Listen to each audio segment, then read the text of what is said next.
ভালোবাসা কথাটা বলতে ঠিক যতটা সোজা লাগে, ভালোবাসার লেখাটা দেখতে ঠিক যতটা সোজা লাগে, আসলে সেটা অতটা সোজা নয়। ভালোবাসা দিয়ে জীবনের সবটুকু তুমি বিক্রি করে তাকে যদি ভালোবাসো, একটা সময় এসে দেখবে সেই ভালোবাসার মানুষটাই তোমাকে নিচে ফেলে দিয়েছে। ছোটবেলার ভালোবাসাটা ছিল অন্যরকম, কাউকে ভালোবাসলে তার দ্বিগুণ পরিমাণ ফেরত পেতে।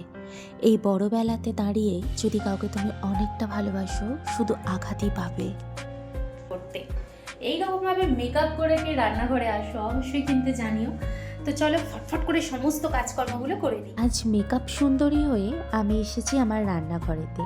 সুন্দরভাবে পরিপাটিভাবে সেজে পরিপাটি হয়ে আজকে পরিপাটিভাবে সংসার সাজাবো, রান্না করব, ঘর গোছাবো, জামা কাপড় ধোবো, সবাইকে ভালো রাখার চেষ্টা করব আর সুন্দর বই হয়ে কাটাতে চাই। আমাদের ব্লগারদের জীবনটা ঠিক ক্যামেরার বন্দির মধ্যে যতটা সুন্দর, বাস্তব জীবনে ঠিক ততটাই ওলট পালট।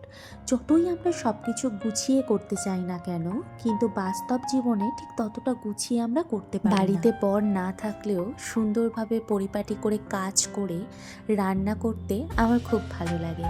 তার সঙ্গে সব থেকে বেশি ভালো লাগে হাসি ঠাট্টা করে দিন কাটাতে। জীবনটা তো আর বেশি দিনের নয়, হয়তো আজ আছি কাল থাকবো না, তাই এই জীবনটাকে সুন্দরভাবে উপভোগ করতে আমার খুব ভালো লাগে।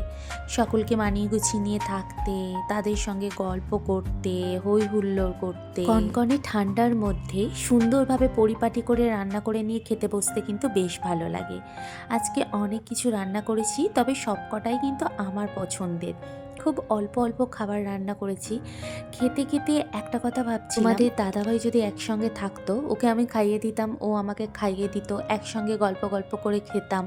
তো এই খাওয়ার মুহূর্তটা আমাদের বাঙালিদের কাছে যেন একটা স্পেশাল মুহূর্ত। নিজের অজান্তেই রান্নাগুলো কিন্তু অসাধারণ হয়েছিল, একদম মুখে লেগে থাকার মতো। শীতকালীন সবজি কার না ভালো লাগে বলো? ভালো থেকো সবাই।